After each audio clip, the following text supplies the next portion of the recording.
I had a lot of unique experiences working as the floor manager.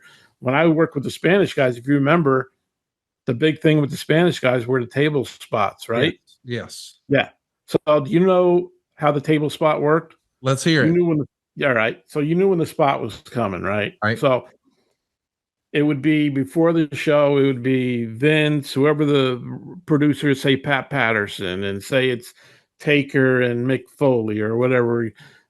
And they're going to come over here, and here comes the spot. And myself and Carlos, back in the day before they got sophisticated with the tables they have today, there were pins on my side of the table, at the end of the table, and on the other side of the table, Carlos had a pin.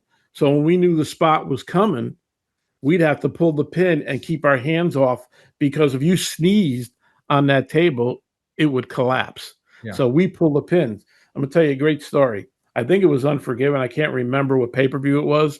It was a cage match, or Hell in a Cell, or cage, whatever. It was Taker and Shawn, right? That was and if Bad you, Blood, October of 90. yeah. So you remember when Shawn's climbing up? Yep. He's climbing up. He's coming down from the fence, and he's kind of dangling. All right. So we go to pull the pins, right, and the table drops on our knees. It's falling, Conrad. And I'm like, what the hell are we gonna do? We can't stay here and hold this, right? Almost at the last minute, he's coming. He's ready to friggin' drop, and it's on our knees. And I just looked at Carlos, and I'm like, just lift it a little. We lifted it. We did a sign of the cross, and it stood, and it dropped. But can you imagine your knees there, and it's dropping before Shawn hits the table? You're going to Vince's office after the show, and you got to do some explaining. So that was one of the experiences. But you felt involved when you worked ringside, and we did the table spot stuff.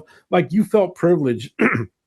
Me being the floor manager, Carlos and Hugo doing the talent, and we knew Vince was going to come over with Pat or everything and explain what the spot was. And then our job was we're part of the whole gimmick, man. We're part of that whole match. While those pulling those pins, that table was not collapsing. So we had quite the unique experiences doing that. So it was great. I mean, when I got on the road to be a floor manager, and, of course I was there for when Mick got thrown off. I was there. I was there. And I remember, I'll never forget the meeting. It was Vince, Pat, the two talent. It was Mick and Taker. They come over to our table. We had cushions that we had underneath our table, like this 5-inch, 6-inch cushions. So when he break the fall, Mick comes over to us. Vince says, "Hey guys, how you doing? You know what's going on tonight?" "Yeah, we do." Blah blah blah. Mick says, before anybody talks, he goes, "One thing I'm gonna tell you guys." He goes, "When I'm coming down, just get the F out of the way." He said, "Just move." He goes, "Because I'm coming down fast." And if you ever remember when that spot happened, right? It happened. There was a camera guy behind me, and they always show that spot with a POV, like from you're sitting there watching Mick come down. That guy in the blue suit moving in front of that camera is me. Okay. So that's me. So, and I'm moving. My first job was when he took the bump, Kevin's in my ear. He goes, "Just check on him, tell him, make sure he's okay." So I would grab his hand and see if he was okay. And he was not responding. And he was like, just delirious. He didn't know. I'm like, "Kevin, man, he's fucked up. There's something. This is bad, dude." And that's when they sent everybody up. But I had to keep constant communication because I was the only there. I'm the liaison between Kevin and Vince and everything like that. I mean, obviously Vince could hear me, but Kevin's asking me the question, is check on Mick. And I'm like, "Kevin, he's not good, dude. You better get somebody out here quick." So I was the first person to talk to Mick and let him know that he was on Queer Street. There was something not right there. Yes. And it was a unique position for me to be in, to be such a big part of history of WWE, right? Because this spot never ever happened, right? Taker didn't even want to do the spot, first of all.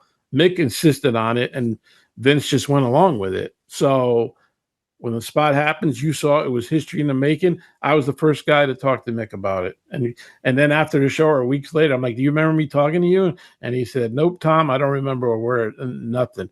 And you saw how he went through the match, right? You know, the tooth coming through his nose. The second spot wasn't even supposed to happen where he comes through the top. That wasn't even supposed to happen. So, but I was the first guy to talk to Mick to see if he was okay. And when he didn't respond or, you know, squeeze my hand or anything like that, we knew something was wrong. Is that the scariest thing you saw ringside besides Owen? I mean, you know, I didn't see Owen because I had a family function or else I would have been ringside. But that was the scariest thing I ever saw. Besides all these crazy matches, we had the Chicago street fights at WrestleMania 13, where as a rib, the LOD would just spray the fire extinguisher at us, and he knew he was doing. And we're all choking over there, and he's laughing his ass off. The French guys run off. So we knew that. We all knew it was a rib. You know, like you just got to go. You just got to go with it, right? Because you're part of the show. At that point, you're just part of the show. So we knew all that. But seeing Mick come down, watching him come down and me moving out of the way, I couldn't believe how fast he came down, Conrad. It was unbelievable. And it was a reaction, and we had a million replays of it, and it ended up being big time history for WWE.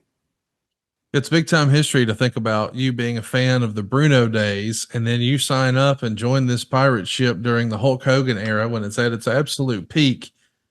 They try a little transition to the Warrior. Maybe it doesn't work out. Going to be a new generation. And then, boy, with the Attitude Era, Stone Cold Steve Austin was just a phenomenon. You got to see sort of Hogan at his height and Austin at his height. You were there up close and personal. How would you compare the two? Hogan in his era was number one, and he did what he had to do, but Austin was on another level. Yeah. When he would come in the ring, I used to pull my headset off just to hear the crowd. It was unbelievable, the crowd reacting to Stone Cold and him working with the crowd. And even when the shows were over, when Raw was over, we were there 20 minutes after the show just shooting with him in the ring, walking around, drinking a beer, having a conversation. And Conrad, nobody ever left that arena. Kevin used to say to me, Tom, take a look around. Does anybody leave? I'm like, Kevin, nobody has left. And we're 20 minutes after Raw is over, or whatever the case may be, pay-per-view's over. Or if Steve's in good shape, he's always, and then Mark Eaton would always throw him the beer and stuff like that. And then he would walk around. You know, there were times then when Rock came and then both of them in the ring, we'd be there for almost 40, 35 minutes, just entertaining the crowd. And Vince would always want all that stuff shot in case we want to use something for a DVD or something like that.